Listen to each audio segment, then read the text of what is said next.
if you're thinking about kayak fishing, do it. That's a good one. Agreed.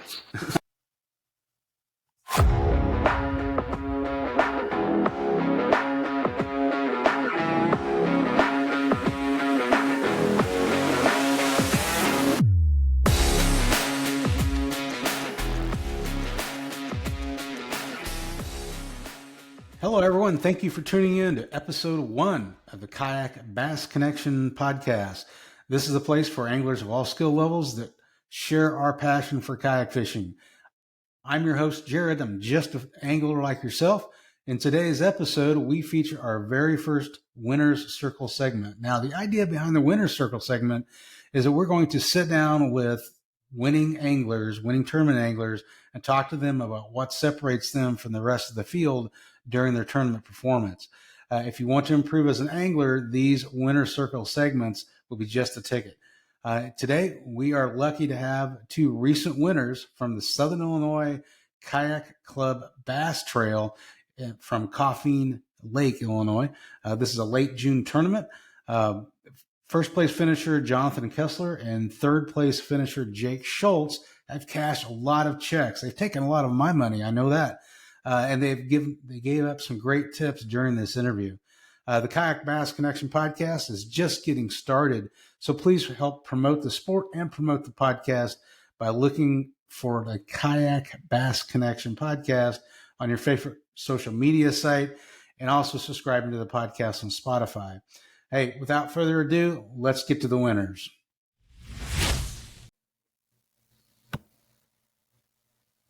All right, welcome everybody to the first edition of the Winner's Circle. So, as promised, we've got the top 3 finishers from last weekend's Derby here in Central Illinois down at Coffeen Lake. So, I want to welcome to the podcast Jonathan Kessler. Jonathan was the winner last weekend with 94 inches. We also got second place finisher Jake Schultz, who had 85.5 inches, which is really interesting because third place Kevin Cox also had 85.5 inches. Talk about a close weekend. The only thing that separated second and third was the largest bass. So that's exactly how tight competition is there. So guys, welcome to the podcast. I'm going to ask each one of you just to introduce yourself real quick. Yeah. Go ahead, John. Just tell us a little bit about yourself. Yeah, John Kessler. I actually reside in Missouri, but I'm down in Jackson, Missouri, which is along the Mississippi River. So it's actually a little bit easier to come over and fish in Illinois than it is to come try to go up into Moyac or into some of those central Missouri lakes. So I'm really happy that we have the league, and glad that I've been a part of it for the last couple of years.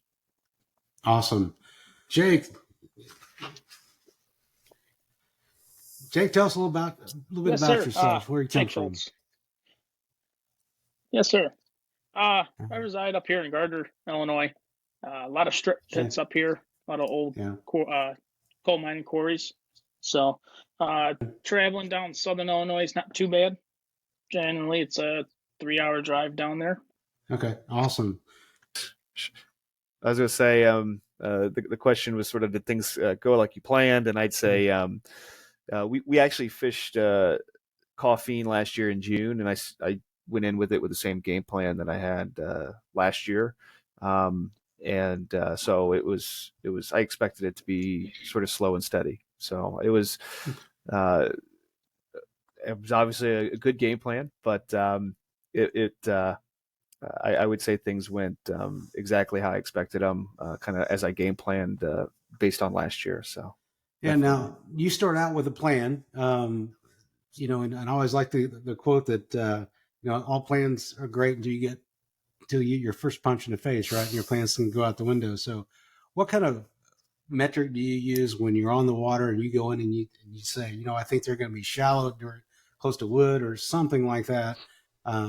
What do you look for to realize that, hey, I've got to change my game plan?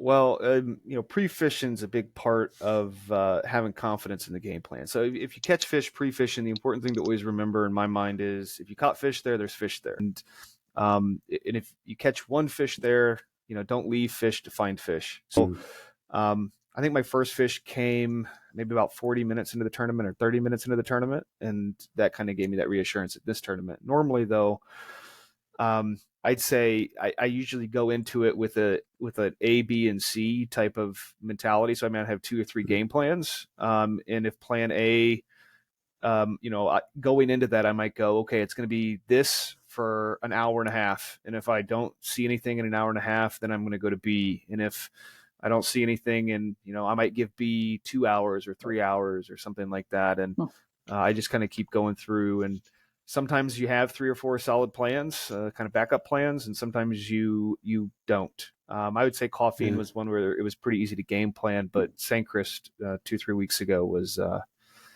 I'd say my B. I had okay luck with A, and then it started to slow down on that pattern, and I switched to B, and then B was nothing for about 5 hours in the middle of the day. So, sometimes sometimes you leave too early. I went through all through A through Z through SIKC. It was a slow one for me. Yeah, that was a tough one. I mean, they had some unusual weather before we got in there. I had tried to pre-fish that about 2 weeks beforehand, kind of refresh my memory of that lake. And I went in there; they had gotten 5 inches of rain and with a strange storm cell, and the ramps were underwater and everything else. So then I didn't make it to the actual derby. But so, Jake, you back with us? Can you hear us now? I gotcha. All right, awesome. So I'm just going to ask you, whenever you show up to a lake like that and you're starting to, you're leaving the ramp. What's one of the things on your mind when you're leaving the ramp? After the pedal goes to the metal, and you're actually headed to a spot. Are there any things that you keep as a priority in your mind that, hey, listen, I got to do this, this, and this? So I changed it up this week. St. Chris, I got some pre-fishing in. Was able to find some fish. And then that's the way I went. In this case, I used my past year experience finish same time last year. And I just remembered where I found fish last year and just went with it. And no pre-fishing this time. So basically, I went off past experience, which probably isn't the best idea, but that's all I had when just coming in blind. Yeah. Yeah, because last year the tournament was almost the same week. I think it was the same week of the year, the same lake. That doesn't happen very often. So did you see? So I good. Pretty much junk fished. I pretty much junk fished all day. I mean, I show up. I got 12 to 13 or 11, 12 rods with me, and going blind basically, and try to pre-fish and fish at the same time. Yeah. So you've got all those. I think it.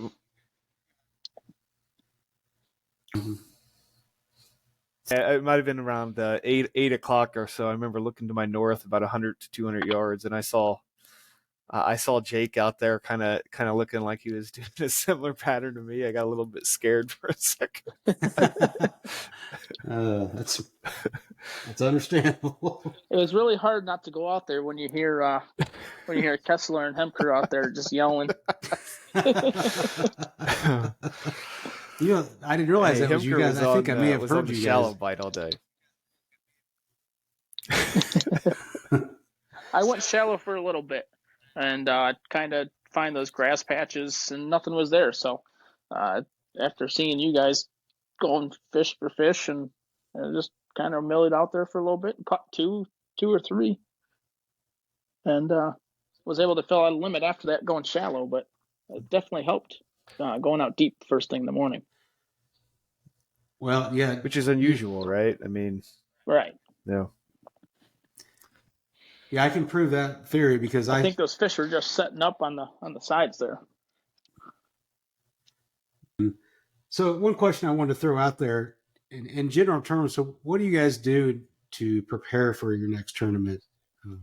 Whenever you see a lake coming up, is there any specific steps that you take to start to formulate that game plan, like John talked about having A, B, and C? Well, Yeah, I mean, a lot of times it may not start.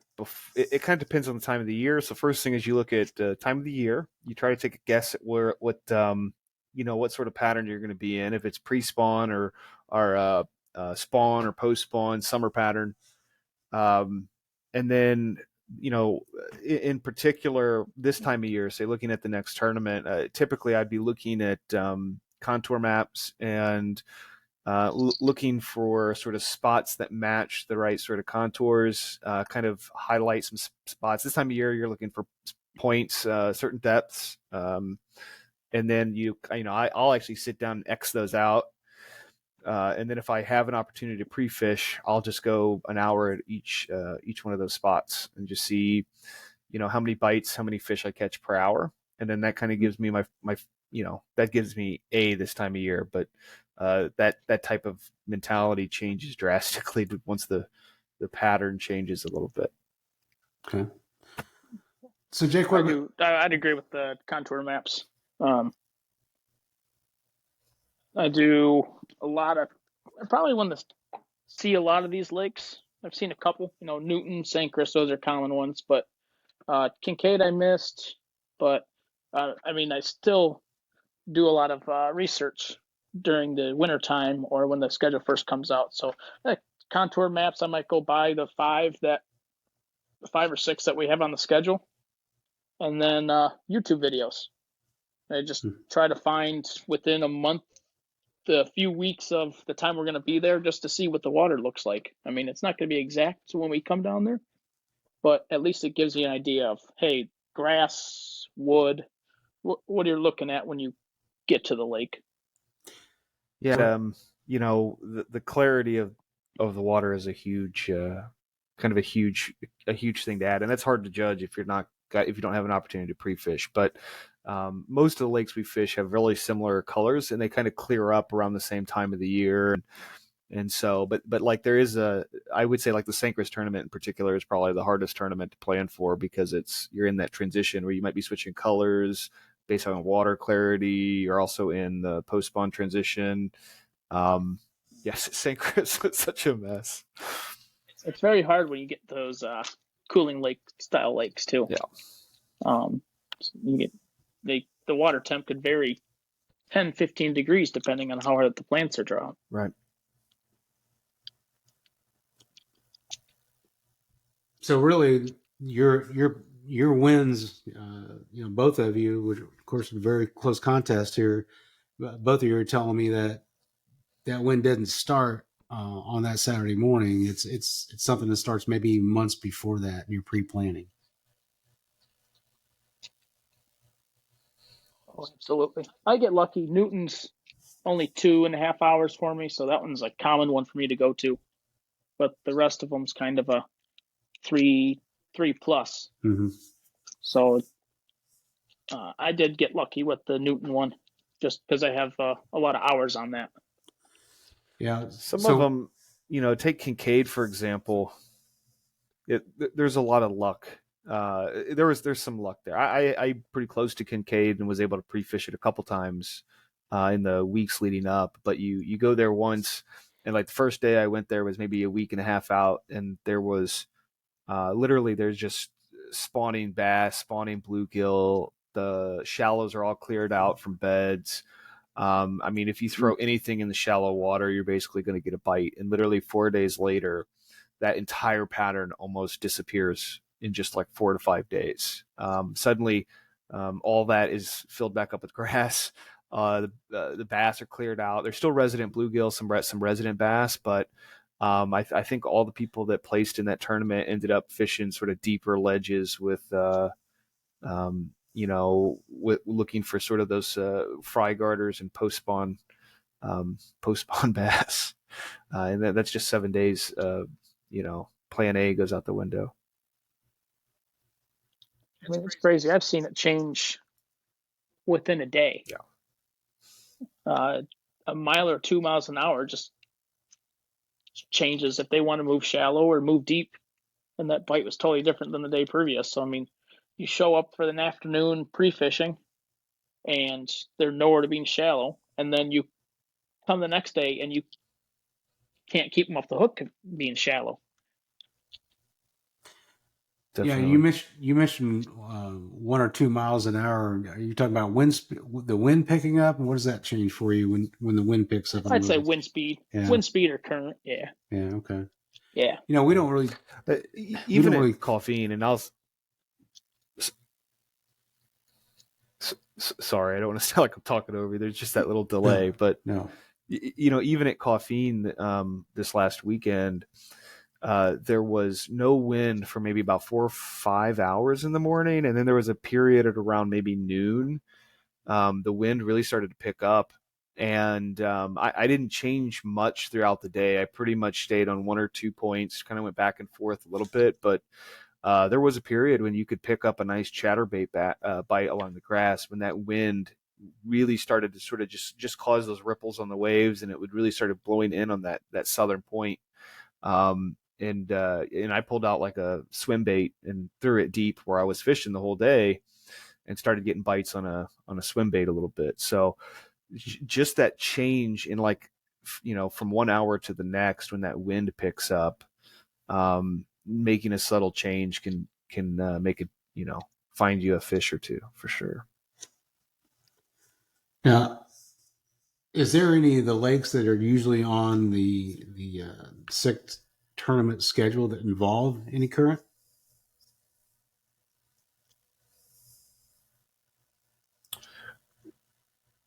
I'd say nothing river like, right? Mm-hmm. I'd say power lake or power plant lake or coal plant, that kind of current. So it's very slight, I would say.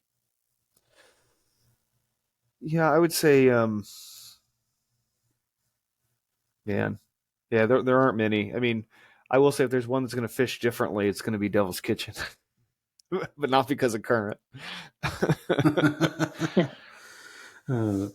Yeah, I've heard a few remarks about that. The forecast from the DNR on the creel survey doesn't sound real encouraging. No, it's been a year or two since I fished Devil's Kitchen, but it's not a big bass fishery, but it's beautiful.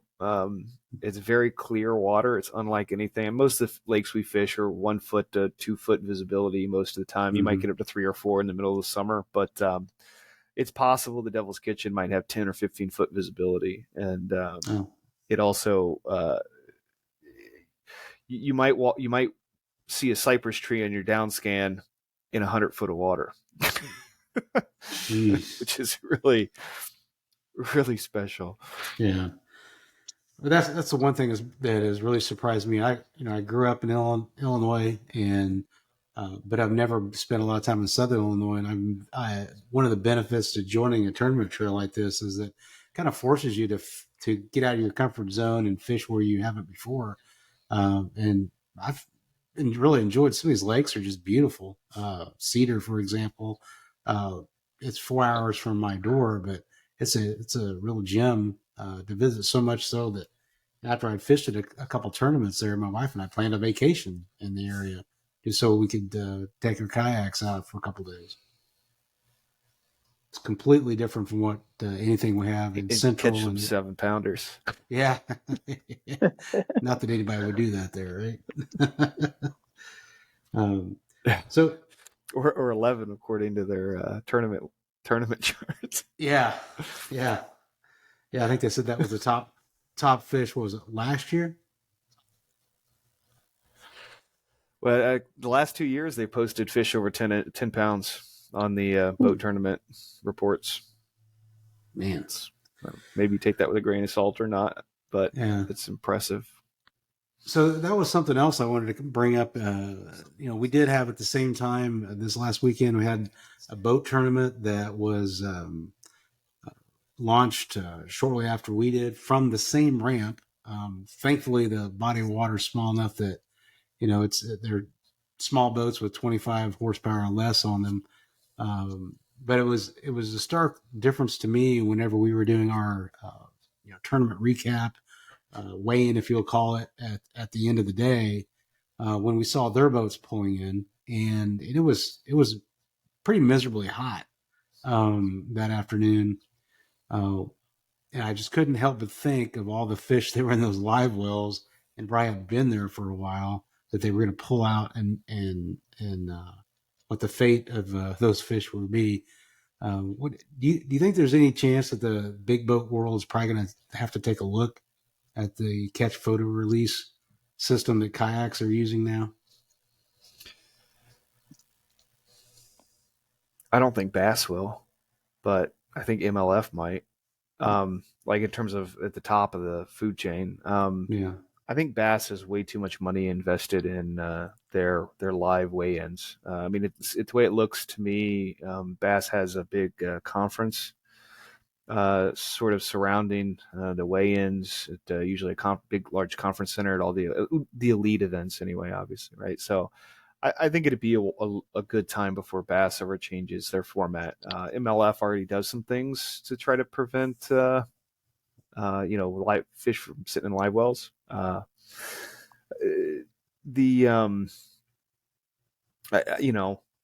do wish there were some rules changed in the state of Illinois to sort of, I think, we are subject to some regulations, I think, that are meant to try to help the fish for bass boats, and doesn't really apply to us. But it'd be nice to see kayaks be considered a little bit, some of those regulations and fees. But I don't think there'll be a change, not for a long time.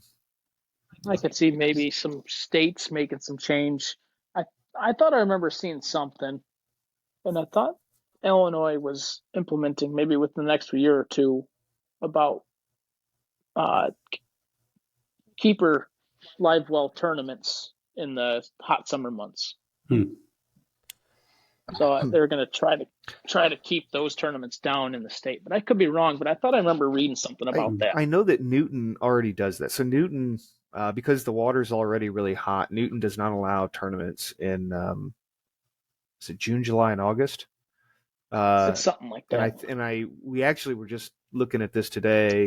Me and Dustin were actually taking and diving into that, why that was.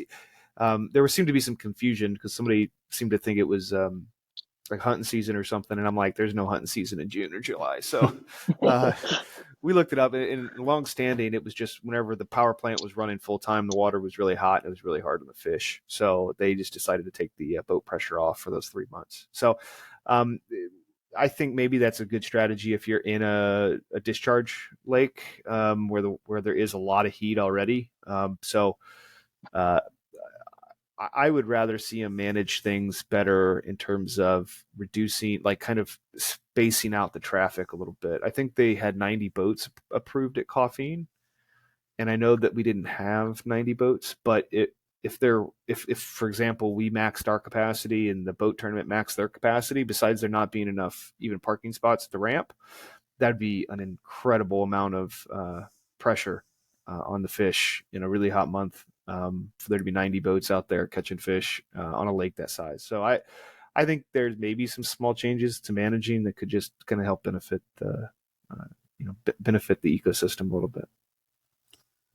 Yeah, I hope they do look at protecting the resource a little more, because what I see is that, especially post COVID, I mean, thankfully there's a lot more people out fishing, and a lot more pressure on all those fisheries. And they're not building any new fisheries in Illinois, really, or making any new public water. So it just continues to draw more and more, puts more and more stress on the fisheries we have. So I don't know, it'd be a great conversation to have with a biologist that I'd like to have sometime, maybe on the podcast here.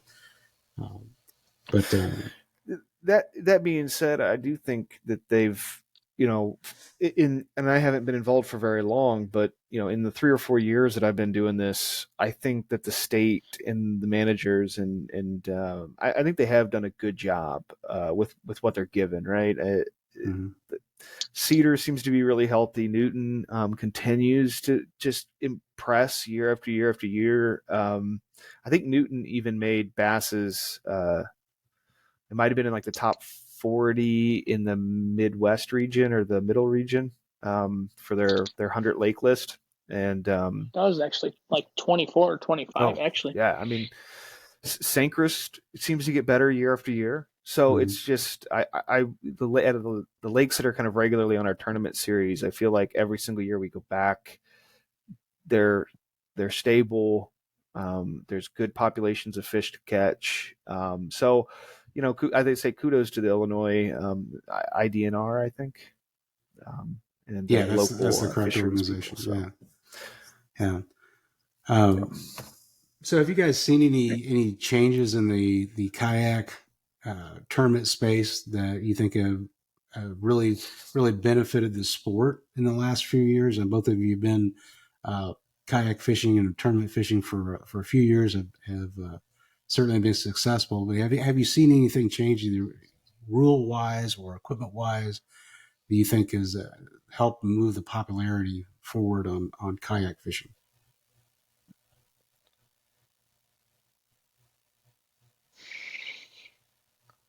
Was it take an opportunity? I think he's been doing this maybe a I'm little trying longer. to think. Besides just being the, it's a cheaper route. It's pretty easy to get around. You don't have to pay for gas as much. I mean, for truck, but the social media has been huge, pushing it. These podcasts, stuff like that. It seems like every time I go on YouTube or something like that, they're always talking about the push for kayak fishing or new ways to get on the water. Yeah, and I'd say, going back to what got me involved, it's COVID, and I was fortunate enough to receive a stimulus check, and I was also fortunate enough to still have to maintain a job throughout that period. So I took that stimulus check and invested it into this sport. To be honest, didn't have a kayak. Used my stimulus check to buy my first kayak. I think technology has come a long way to make it more convenient, make it more comfortable for different people. I think it would have been sort of considered a young person sport maybe 5 years ago without pedal drives and without all the holders and electronics and the kind of things that can make it a little bit more comfortable. I mean, kayak seats have the comfort, how comfortable a kayak seat, how high a kayak seat sits. All those things have, I think, evolved a lot in just 3 or 4 years, and makes it a lot more accessible.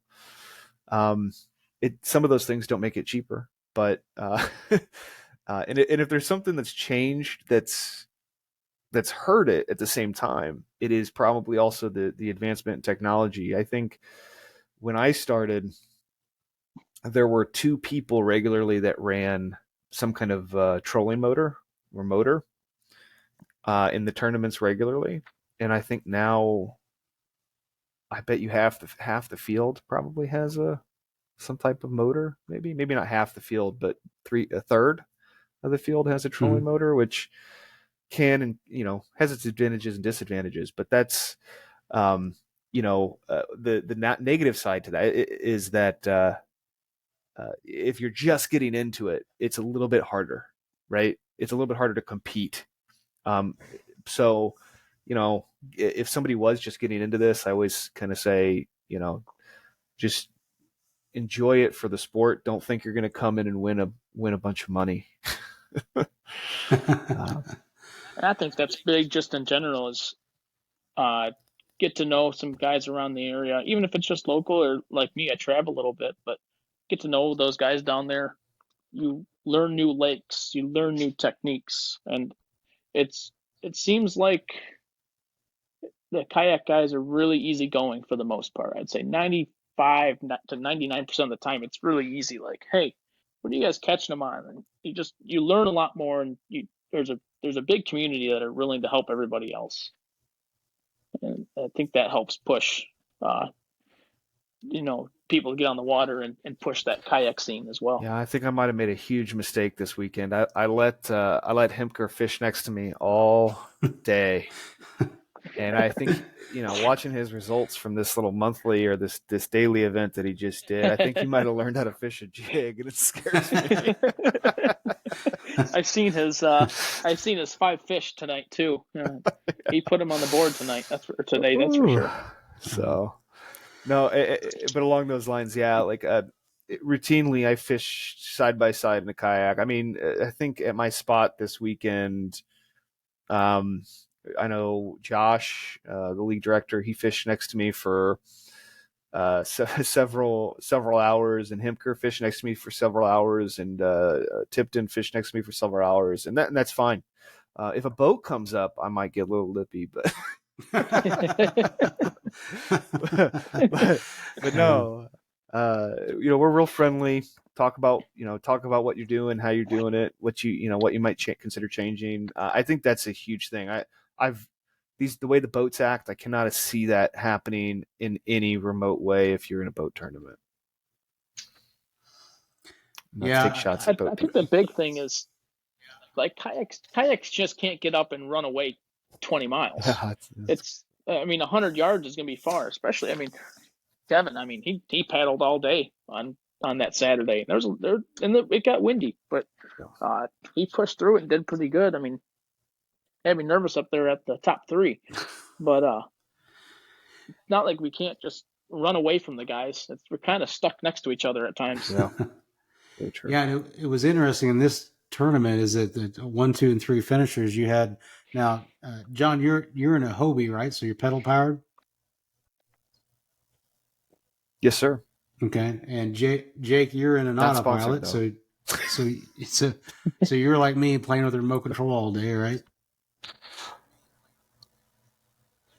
Yes, sir. And then Kevin, I talked to him earlier today. I mean, he was paddling. So right there, you've got your top 3 finishers. We're using 3 different really modes of different types of kayaks with different propulsion. So it's doable, regardless of what you're using. And yeah, I think it may be a little steeper climb for somebody that is using a paddle. But I know I've certainly got my behind kicked in several tournaments this year with people with paddles and 2 poles.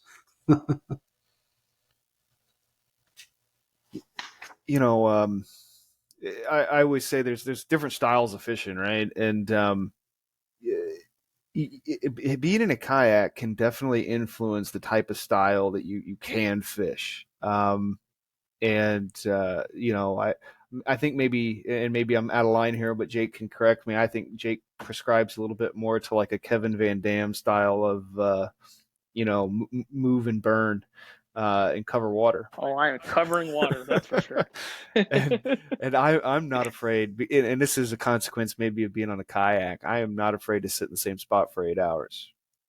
I'll travel 4 or 5 miles at the beginning of a tournament to get to a spot that I think's favorable, but I'm not afraid to sit there for 8 hours, which is pretty much what I've done almost in every tournament, except for when I maybe go from plan A to plan B. That might involve some travel, but I like spending my fair share of time on certain points or some, certain trees and whatnot. So I started off in a boat being a co-angler, doing partner tournaments, and I would fish with my buddy. We were both running gun, so we'd come in, fish a spot, run out. Yep. So that kind of turned me into what I am now. So I try to find that spot within a spot, and sometimes I get a little carried away, and I only catch 3 fish, kind of like what I done in St. Chris. But I'm definitely a running gun kind of person. And I think again, I don't want to speak for Kevin at all, but my impression is that he's a very, very patient fisherman, and and those styles, you can see how right at the top, like you said, not only the diversity of the kayaks, but there's a very different style in each spot that shows up at the top of the tournament, and that's always really interesting. Yeah. That's good competition for everyone. No matter what kind of style you have, you've got a choice, a chance of cashing a check on this tournament trail, and that's one of the great things about it. So, I just want to add a couple more questions, guys, before we close the conversation tonight. But the first one, is hopefully we have some people listening tonight that are maybe interested in getting involved in the tournament trail, or just maybe taking that first leap to get off the bank and buy themselves a kayak and to get on the water. As far as fishing techniques and fishing advice, do you have any one piece of advice that you would give a new new angler that is just pushed off the bank for the first time and is wanting to catch some bass?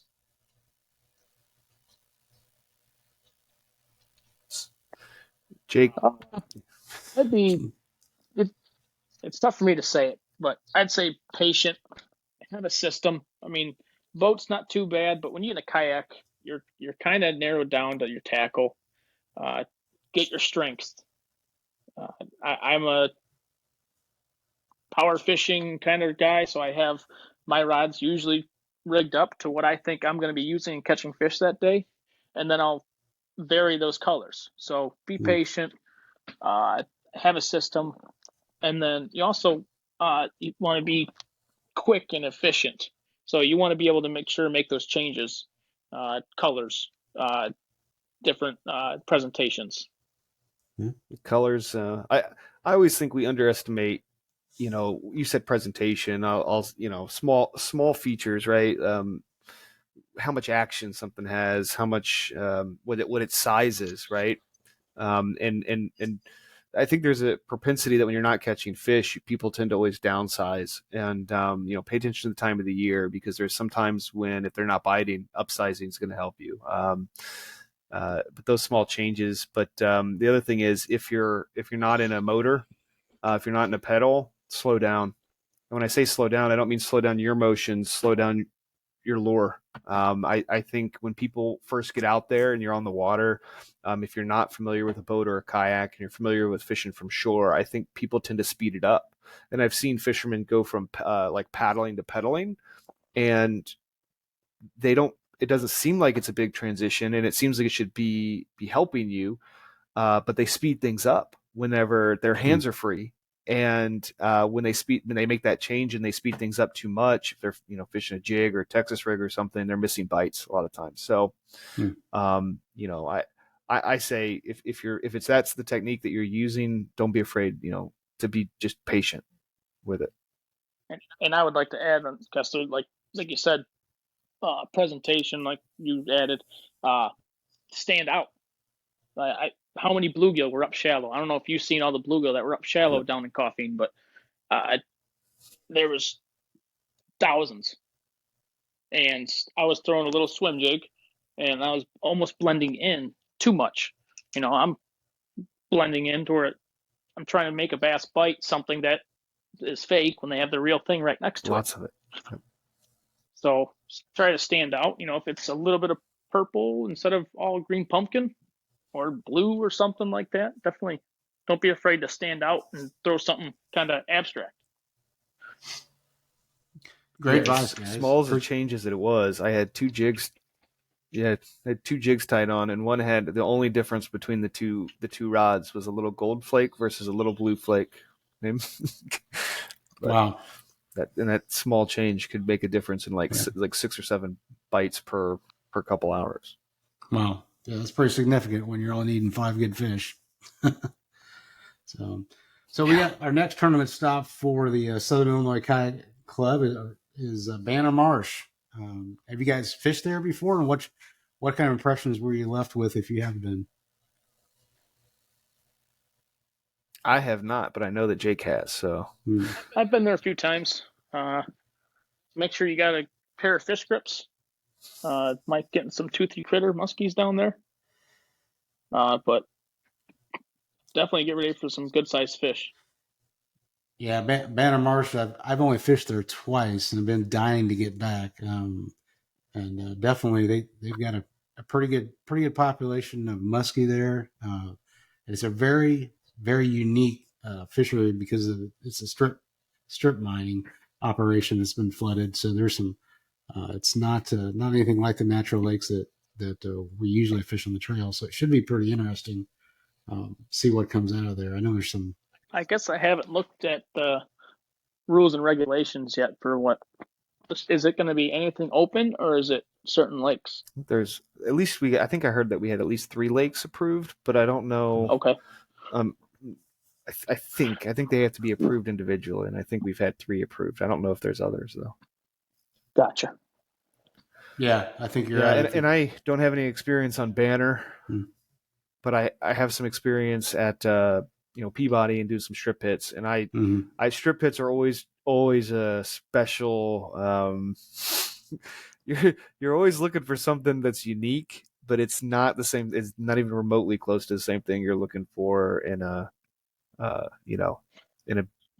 Highland reservoir. Those lakes are weird. Yeah, those lakes are weird too, because you'll have one little gravel road that splits the two lakes, and you'll find a pattern, and it will not work in the neighboring pond. It's totally different. Yep. You might have one lake that's biting, and the next lake just kind of stagnant and no bites. I think there's fishermen that say even the normal lakes feel that. That's probably true too. In the sense that I've seen some, there's days where I'm like, how are you not catching 20 fish? And I still see, I still see the bottom of the group. Yeah. Well, hopefully we'll see one or more of you back on the podcast after our next tournament at Banner Marsh. I know that you guys, all three of you, constantly finish, in the top section in the tournament. And that's one thing I've noticed, that you can almost forecast the finish at most of the tournaments that I've been to anyway. There's a select group, about half a dozen people that are going to definitely be in the money one way or the other, just because of their skill set. So we appreciate both of you guys, and all three of you. I know that Kevin's been trying to get on here and having some technical difficulties, but I appreciate you guys taking time out on your Thursday night and helping share a little information about how you reached the success that you did in our last tournament. Do you have anything else you want to add before we wrap up, guys? If you're thinking about kayak fishing, do it. That's a good one. Agreed. It's a lot cheaper. Yeah. Speak for yourself. I mean, better than dragging and filling up a 21-foot Ranger with premium fuel. Yes. You got more money to spend on tackle. That's what you get. Yeah, that's true. Guys, I really appreciate your time, and it's been a joy fishing with both of you and getting to know you a little bit. And you guys both represent the club incredibly well. So safe travels, and we'll see you at the lake next time. Thank you. See you at the lake. Thank you, sir. Thanks for inviting me on. All right. Take it easy, guys.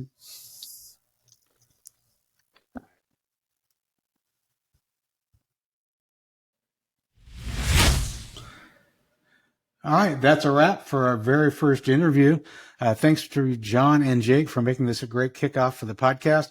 The creation of this thing has been a really interesting personal journey for me. Learned a lot about what to do and not to do to try to create these types of recordings. Stick with us and you'll see a little improvement on some of the processes we're using here. I would like to offer a special thank you, though, to Joshua Lincoln, tournament director of the Southern Illinois Kayak Club, not only for all the work he does for the tournament, but he has been real supportive as well in our first episode here. If you'd like to learn more about the Southern Illinois Kayak Club, visit their website at SIKCfishing.com. That's SIKCfishing.com. Until next time, remember, today's a gift, tomorrow is a mystery. Just go fishing.